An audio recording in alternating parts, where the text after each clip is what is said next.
Hello, hello tout le monde, bonjour à tous et bienvenue dans cette nouvelle vidéo. Alors aujourd'hui, on poursuit l'explication du pourquoi il faut absolument prendre en charge n'importe quelle maladie gynécologique dans son intégralité, donc avec les plans physiques, énergétiques et émotionnels. Donc aujourd'hui, on fait le point sur le plan énergétique. Quel est l'intérêt d'inclure les énergies dans la prise en charge du système gynécologique et donc dans la prise en charge de toute maladie gynéco? Alors, je t'apprends rien quand je te dis que l'énergie, c'est ce qui nous permet de fonctionner. Ok. Si on n'avait pas d'énergie à l'intérieur de nous, rien ne pourrait fonctionner. Mais ce qui est intéressant sur le plan énergétique, c'est d'aller se plonger au niveau de ce qu'il y a de plus petit à l'intérieur de nous, à savoir les atomes. Nous sommes constitués d'atomes. Si tu regardes un petit peu ce qui se passe en mécanique quantique, donc c'est de la physique, hein, vraiment, euh, tu vas pouvoir découvrir que les atomes vibrent les uns par rapport aux autres et créent donc une énergie. On peut appeler ça un champ électromagnétique, c'est-à-dire que les atomes vibrent les uns par rapport aux autres, ce qui fait que nos cellules étant constituées d'atomes, les cellules vibrent les unes par rapport aux autres, etc., etc. Notre corps entier n'est que vibration, n'est que énergie. Ok? Si on a des perturbations énergétiques au niveau du corps, par exemple, un chakra qui serait pas fermé, mais dans lequel l'énergie ne pourrait pas circuler correctement, eh bien on se retrouve avec un blocage de l'énergie à cet endroit-là. L'énergie, on la reçoit d'un peu partout, mais en énergétique, on dit que on capte l'énergie de la Terre via nos pieds. L'énergie de la Terre remonte et passe dans les différents chakras, mais on capte aussi l'énergie céleste, l'énergie du ciel, qui, elle, entre en nous par le sommet de la tête et descend tout le long de notre axe. Sur cet axe, il y a plusieurs chakras. Il y en a 7 principaux, mais on en compte d'autres qui ne sont pas trop connus encore. Mais il y a 7 chakras principaux sur notre axe. Donc le chakra racine au niveau du coccyx, le chakra sacré juste sous le nombril, le chakra du plexus solaire, ici sous la cage thoracique, le chakra du cœur à l'intérieur de la poitrine, le chakra de la gorge, dans la gorge, le chakra du troisième œil ici entre les deux yeux et le chakra couronne au sommet de la tête. L'énergie, elle passe à travers tous ces chakras selon différents canaux. Et chaque chakra va desservir certaines zones du corps. À chaque chakra est associé certains organes et certaines glandes, c'est-à-dire que le chakra, pour résumer, est responsable de l'apport énergétique qu'il va y avoir dans les différents organes, dans les différents tissus associés. Ce qui nous intéresse aujourd'hui, c'est le système gynécologique, évidemment. Ce système gynécologique qui se trouve dans le bassin et qui est géré, pas en intégralité, mais dans sa quasi-totalité par le chakra numéro 2, le chakra sacré, et aussi en partie par le chakra numéro 1, le chakra racine.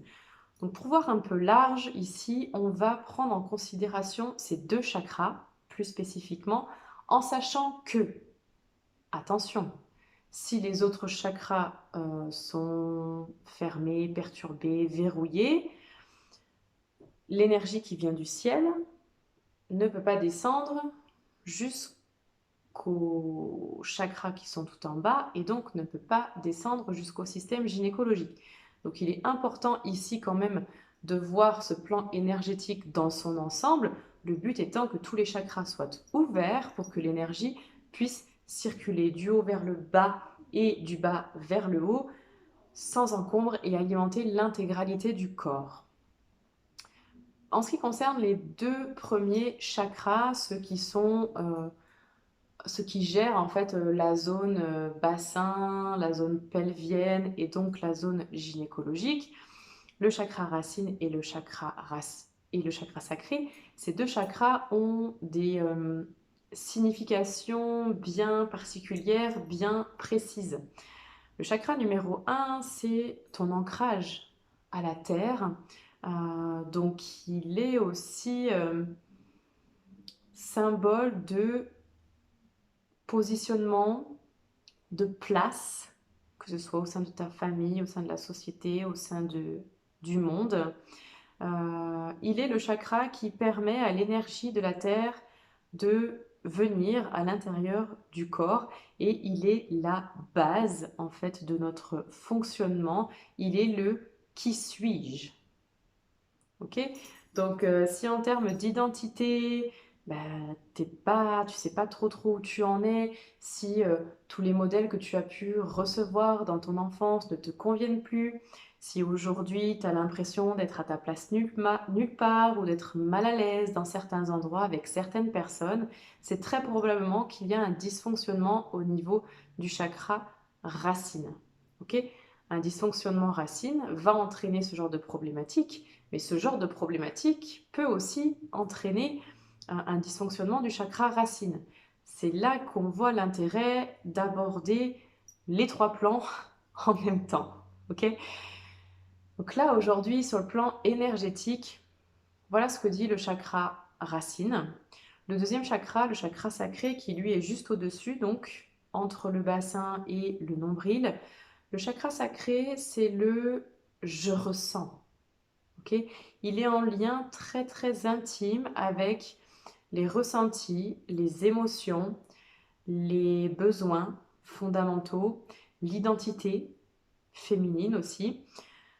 Donc un manque d'écoute, un manque de respect de tes besoins, de tes émotions, une déconnexion à ton féminin sacré peuvent entraîner des dysfonctionnements de ce chakra sacré et inversement, un blocage au niveau du chakra sacré peut entraîner toutes ces problématiques-là. Quel est l'intérêt d'aborder ça?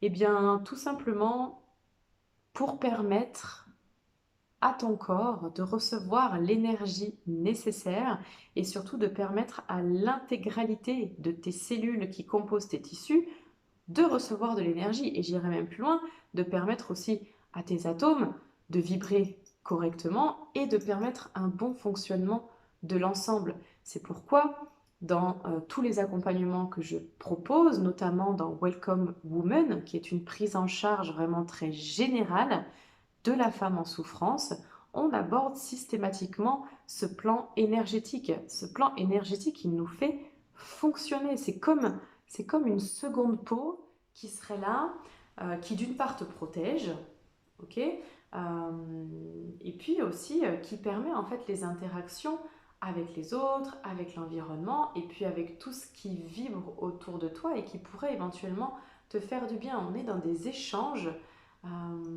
d'ondes, ok. Donc ces échanges d'ondes, ils se font à l'intérieur de nous, entre les différents composants de notre corps, mais cet échange d'ondes, il se fait aussi entre ton corps et tout l'environnement extérieur.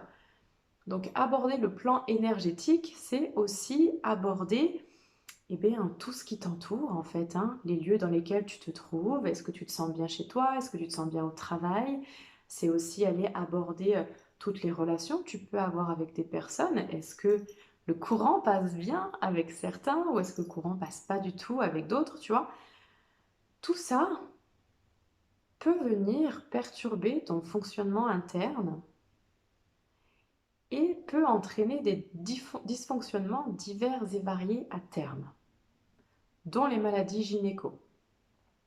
D'où l'intérêt de venir aborder ce plan énergétique, venir ouvrir tous les chakras, faire en sorte que ça circule vraiment dans tous les sens, dans tous les canaux, et faire en sorte aussi que tes cellules vibrent à la fréquence qui t'est propre, à la fréquence où tout va bien pour toi. Ok? Et c'est ce qu'on fait quand on travaille sur un utérus, c'est qu'on essaye de lui redonner de la mobilité. C'est ce qui se passe, on entre en vibration, on entre en résonance avec la vibration de l'organe et on lui permet de faire comme un reset. On passe d'une vibration qui est dissonante à quelque chose de beaucoup plus harmonieux et de beaucoup plus fluide et de beaucoup plus normal pour toi et pour ton corps. Ok? Donc si tu veux en savoir plus, écoute, tu peux aller voir ma page Facebook, hein, Marion Massacrier. Tu peux aussi aller voir ma page Instagram. Et puis bah, reste connecté parce que comme j'ai à cœur de transmettre tout ça, il y a plein de conférences qui arrivent.